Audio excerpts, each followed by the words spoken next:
Just wanted to mention, the snow has cleared this morning. It wasn't ever going to be anything that was too deep.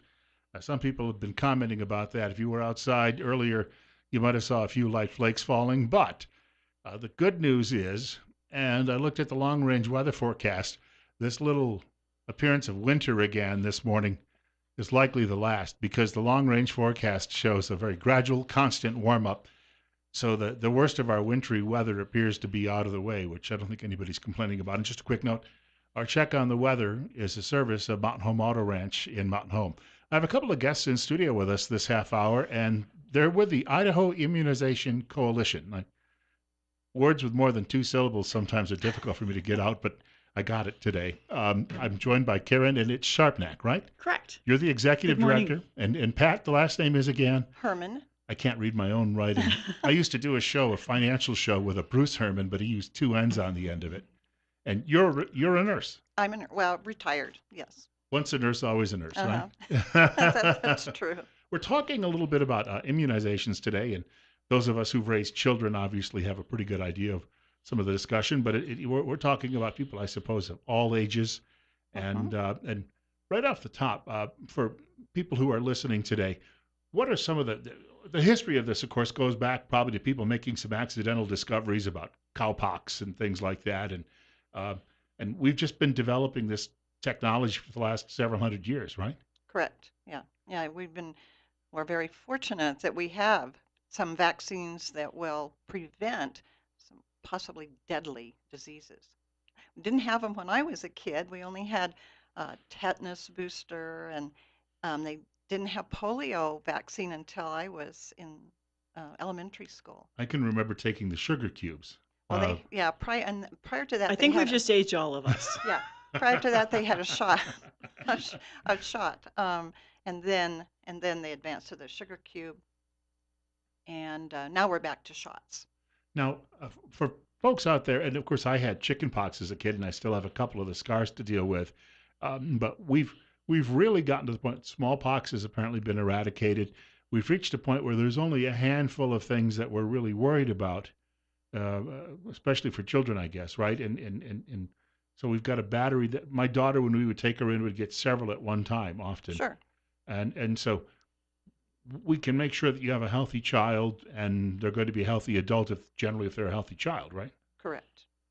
I was going to ask for people out there who maybe don't have children yet, what would be a good idea when the children are born? Why would you go ahead and do this? Why would you say, all right, time for immunizations? And there's certain age levels too, I'm aware of.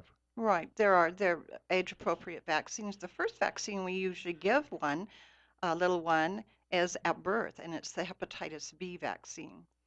So some people say, well, why would a newborn even need to be vaccinated against hepatitis B? And obviously, they're not going to go out and do IV drugs and risky lifestyle. Their immune systems are so efficient, and they will respond to the vaccine so nicely, build the right kind of antibodies when you're younger. Plus, you have a captive audience. I mean, you've got them there. The vaccine's very, very safe, and hundreds of thousands of doses are given. So that is, in a way, was our first cancer vaccine. Mm-hmm. For those people that are exposed to hepatitis B and not be vaccinated, they will develop liver problems. Those liver problems can turn cancerous. So in a way, our hepatitis B vaccine, and it's not brand new, is kind of our first cancer vaccine. That gets us to the question, who should be vaccinated? Because, that question I'm sure comes up. Some people haven't been and others have been, but who should be vaccinated? Yeah, everyone. Everyone. If you breathe oxygen and live on this planet, you need to be vaccinated. Now, if you have a compromised immune system, which your doctor would communicate with you, you would have those discussions on which vaccines you could have and which you couldn't. So, I mean, there are some situations like we're talking about. I'm going to go back to the original question you had asked, Pat, if that's okay. Sure. You had said, which vaccine is first for a baby. Actually, I'm going to go back actually even several weeks before that. While the mother is pregnant, we highly recommend, or CDC and ASAP, and as well as Idaho recommends that you have a Tdap. So, third trimester, and yes, it's great for the mom, but really it's great for the baby. They're coming in and they're having protection specifically because of whooping cough.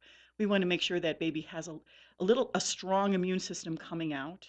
And so that is something that people don't think about going, oh, we're going to immunize the mom on flu and as Mm-hmm. well as Tdap. The baby's getting all of those wonderful antibodies so that they're strong when they come out. So I'm sorry, I wanted to go Right. back going No, that's something new in the last couple and 3 that's years very that's true. We've happened. always known that moms pass antibodies onto their babes. If they had chickenpox as a kid, they have those antibodies. Well, hold on to that thought. We have a short break, and then Okay. we've got more of the program coming up. And I wanted to mention our guests are joining us from the Idaho Immunization Coalition, and you're listening to News Radio 1310, KLIX, and newsradio1310.com. And I individually have a recommendation. If you're looking for immunizations, not only for yourself or for children, I'd like to recommend my friends at Tripp Family Medicine here in Twin Falls on Fillmore Street, directly across from the main post office. Wanted to mention, of course, you're listening to News Radio 1310, KLIX, and newsradio1310.com. We're coming up on 8:42, and we've got 38, and our guests are joining us from Idaho Immunization Coalition. Uh, Karen, of course, is the executive director, and Pat is, she said retired nurse, but see, this is a little like saying when you meet somebody who was in the Marine Corps, they're Yeah, never an ex-Marine, right? that's They're true. always, That's true. and they're probably in some cases, I've talked to friends of mine who work in either retirement communities or in rehabilitation or in nursing homes, and sometimes the job becomes a little bit like combat. It's unfortunate, but it has its moments. People think it's I think sometimes an easy job. They think you're just walking up and down the floors in comfortable shoes on that hard concrete floor, and it's a little bit more challenging than all of that. Yeah, a We, little bit. we should point that out. I paused you a couple of minutes ago before the break, and I don't know if you wanted to pick that conversation back up at this point or not. Well, I just want to, because Karen has said that how important it is for moms that last trimester of pregnancy to have a Tdap, that's tetanus, diphtheria, pertussis vaccine, um, so that she builds antibodies and then she can pass those on to the babe. Moms do that. All moms do that, whether they have any vaccines in them or not. Whatever antibodies they have created, oh, then they share that. Why that's so important. Um, that first colostrum, that baby's getting a lot of the type of nutrients they need at that time, but they're also getting from mom some possibly life-saving vaccines. Now, they're a passive antibody, so they're not going to be with babe for more than a year. That's why we go ahead and vaccinate infants to continue to build the immunity. You referenced whooping cough. I grew up Mhm. in a part of the really northern Allegheny range where about a quarter of my hometown was Amish, and you had a lot of Mennonites as well who lived in Hmm. the area. And at least in the Amish community, there was oftentimes there were these outbreaks of pertussis periodically that would come along.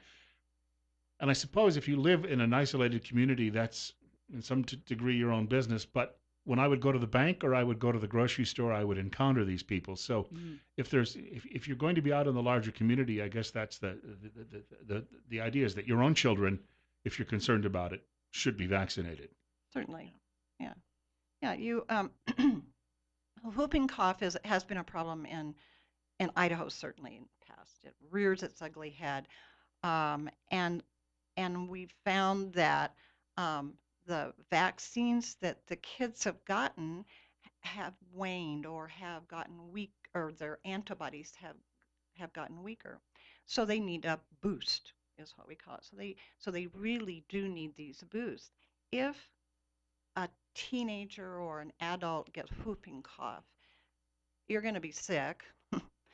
You're going to have a cough for 8 to 10 weeks, and you're going to go to the doctor and you're going to be treated for bronchitis or whatever. But you're not going to miss work. You're not going to miss school, but you are going to expose the tiny infant who hasn't completed his shots yet. And those little bodies can't shake it off like a adult body can. That's the problem. There's certain, I know vaccinations people get when they're young that should last them their entire lives, but I was walking through Walgreens the other day and I saw a sign about the tetanus shot. And I think the last one I had was I needed it for a job that I was working. But apparently that's one that has to be updated. Yep. And we're encouraging everybody to be immunized, as we were Right. talking about, that adults sometimes don't realize they should have certain immunizations at certain times. And so what you're talking about is Tdap when you were talking about Mhm. tetanus. Every 10 years is what's recommended, but it does wing off after about 5. So Yeah. Depend. it's something Yeah. that you should keep an eye on and continue to make sure that you're up to date. And that's easy to do. I mean, you can ask your doctor, what do you need? And then they'll make sure that they Right. have that available. And you can go, like you said, to Dr. Tripp's office because they offer immunizations from infant all the way up to seniors. You could go to the health department, you can go to the pharmacies, but any of the Mhm. doctors can talk to you about this. So it's not just traveling out of the country, and it's also just not the flu once a year. Adults do need to have Yeah. There's, immunizations. and it's not, you spoke of smallpox, pretty much eradicated from the world. There are still, a couple of labs that still have that um, specimen, but um, and polio, there's still here again. There are a few countries um, that still have cases of polio, but basically because of the vaccine, they've been able to get rid of it. Tetanus, on the other hand, we will never eradicate tetanus because it grows in the soil. So until we get rid of planet Earth, we will always be faced, that will always will be at risk for that. And but it's an easy fix. Certainly no more than every 10 years, but if you have a bad injury and it's been like maybe 5 years or something, wouldn't hurt to get a boost. My dad told me the story about his induction into the Army where, Oh yeah. he said, first of all, when they say battery of tests, they're also talking about a battery of vaccinations. And they're, because, if you're going overseas too, there might be something you Oh need to yeah. be aware Right. of that may not exist here. You referenced, well, I think the two labs that have that they were worried about killing off the ethicists, killing off the Exactly. smallpox Right. because they We said, well, it's a life might. form. But in some parts of the world, you may come across something, the old line from the play, "Don't drink the water," right? Hmm. It's along those lines. Yeah, yeah, you can. Yeah, well, certainly, if you're ever going to do any traveling outside this country, there are certain areas where you need yellow fever vaccine, typhoid. They have a cholera vaccine now. So, it's depends on what are you at risk for. But in this country, we are still at risk for measles and mumps, chicken pox, influenza. And we don't have to. It's a simple fix. Uh, on the chicken pox, and you referenced that. Now, obviously, I've had it, and the guy on TV keeps telling me that I have a one-third chance now of getting shingles. Correct. And a Yes. friend of mine walked into his doctor's office a few years ago and said, I have shingles. And the doctor said, well, you shouldn't self diagnose. So he pulled his shirt up, and the doctor Sure said, enough. you have shingles. Um, I saw the TV commercial. but he said in his case, it wasn't painful, but for some people it is, Oh. obviously. Right. Mm. And so the reminder there is at least you get to a certain age that's one you should think about, and among a number Correct. of different Yeah. vaccinations. And we never age out as far as getting vaccinated. So, and yes, even with the shingles vaccines, Zostavax, you you can still it's not 100%. Plus, you are administered that vaccine at 60 or older. Your immune system isn't as strong as it was when you were a kid. Well, so the efficacy of the vaccine isn't going to be as great. That's why for seniors there's a flu vaccine that is more concentrated, a little bit stronger, and that's just simply to help our aged immune system respond better. Can you tell me what this word means or words herd immunity? Oh, good. You were talking about that a couple of minutes ago when you talked about going into the store and you Hmm. had Sure. certain pockets of maybe who don't believe in immunizations. But herd immunity is when a lot of people actually already have the vaccine, so they're protected. So the people who aren't protected, that might be infants, that could be people with compromised immune systems, around them, they may not get that disease because other people around them are safe. So that's more of a public health type of thing that we Hmm. really encourage. There are some people who don't believe in that, that they only want to take care of their own families, which is understandable, and we are in America. But you also have to think about your neighbor.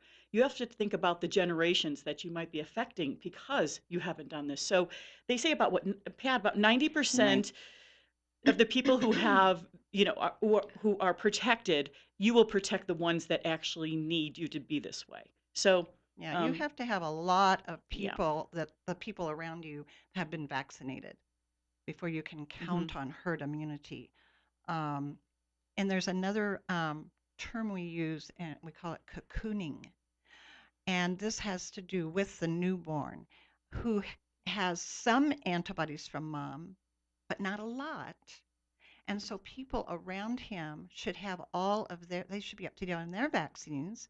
So he's cocooned, protected until he gets is old enough to start getting his routine vaccines. Now, when my daughter was young and she was getting her vaccines on a routine basis, there were times when my mother-in-law couldn't be around her for about 2 weeks after a vaccine, and I never wanted to Well, pry, but I assumed it was that a has to compromised immune system. that has to do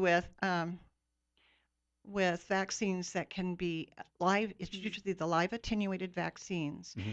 and it's usually if they're oral, like you had the oral polio you spoke of, Right. could be passed, could be shed. So some of the actual vaccine could be shed through when you change the diaper. If grandma, say, is being treated for cancer or something, so her immune or she's compromised, and I theoretically she could get polio or whatever, which wouldn't do her a lot of good at that time. She doesn't need to get sick on top of what else she's going Right, through. and especially once you reach a certain age too, I think that, that illness might be more difficult to fight off if you ended up with it at 70 versus let's say at 25. Right. Just simply because your immune system is old. It's older. Doesn't work as well. 8:53, and we're at 38. Our guests are talking about, well, they're here from Idaho Immunization Coalition, and we've got a few more minutes left with them this morning on Top Story on News Radio 1310 KLIX and newsradio1310.com. The, uh, the folks who, and we've talked a little bit about polio for a good example. As I understand it, there are still some people living on the old iron lungs. Not many, but that was the price we paid for that Mm. era. And that they may be very old now, but we're still taking care of them. And that's, I think, the people who might have be a little reticent about this, if they could see someone in that condition, might realize you don't want to spend 50, 60, 70 years of your life that way. Right. Yeah, that was horrible. And I know my mother when the well, it was when they start putting the water in the pools and everything. Mom just would have a fit because then we start seeing cases of polio. Um, so and then there would be the big newspaper pictures of all these iron lung wards of iron lungs and all ages, all genders in these iron lungs, and that just terrified her. Pat, you want to explain what an iron lung is? Because it is something, unless you've seen it, and Right. Pat and I have seen it, Yeah. and we actually, the local coalition in Canyon area actually works with the Kiwanis, and we actually have the Iron Lung go around to the schools, along to the events. We actually show what this looks like, and we can put people in it so they can actually It's feel this yeah. is what you would do 24 hours a day, 7 days a week, years and years and years, Hmm. hoping the electricity always works, and if not, there's a pump. There's a pump, a hand Um, pump. but you're living in a box, basically. Yeah. It's a very small box, and you really can't move Mhm. around. And for exercise, somebody's actually have to move your legs, a few times a day because you are in a box. When you're paralyzed, you're Yeah. so these people. couldn't, their diaphragms are paralyzed. And if the diaphragm isn't working, then you're not getting air. Your lungs can't expand and that. So it's a positive, negative pressure machine. We have kind of the same thing now when people are on respirators and that sort of thing. Not as bulky, but the iron lungs kept people alive. And there were ports on the side that the nurses would put their hands into, bathe the person, or exercise their limbs, or their, sort of the bathroom and that sort of thing. It was horrible. So because we don't see the disease in this country, we get a little complacent and think, oh, I mean, is it really necessary? And yes, only because there are still pockets of the disease out there. Yeah. We've got about a minute and a half to go. For people who'd like to know more about the organization, what would you tell them? Well, first of all, you can go onto our website, Hmm. idahoimmune.org, and there's information, contact information that it can go directly to me and I can answer any of the questions. We're always looking for volunteers throughout the whole entire state to help us with clinics or events or committees that we have. So, you're invited to come. We're open to everything. We have over 3,000 people across the state who actually Hmm. are stakeholders. So we are growing. We're only 4 or 5 years Yeah. old. So, Pretty young. and we're a non-for-profit organization. So if anybody would like to give money, Yeah. we're happy to take it. I had to do that plug. This is part of my job. And I was Thank going, you. I was going to say, I was going to say for people out there who have questions too as well, and I'm sure they come up Absolutely. Certainly. Certainly. about certain, and we've only got about 30 seconds to go, but people will often ask, is it dangerous? And I guess that's the most frequent question you might get. Right. And the wild disease, the disease you're preventing, is far more dangerous Hmm. than the vaccine that is made to prevent that disease. Yeah. Well, I want to thank you both for coming by again, and got about just a couple of seconds. Repeat that web address because Sure. I know when I'm listening to the Oh, radio or whatever, I'm fumbling to get that pen or pencil in my hand. Sure. Um, www.idahoimmune.org. We'd like to thank both Karen and Pat thank Thank you. you. Thanks for for your time. having us. We've got a Appreciate short it. break, and 9 o'clock news is on the way in just a couple of minutes as well, and one more hour of top story, too. We're going to try, I mentioned it the last couple of days, I've got a story I've been sitting on for a few days about the price of gasoline and how we may be looking at a period, call it a PAX oil, where for decades to come, we could not see many major fluctuations in price. More of those details on the way on News Radio 1310 KLIX and newsradio1310.com.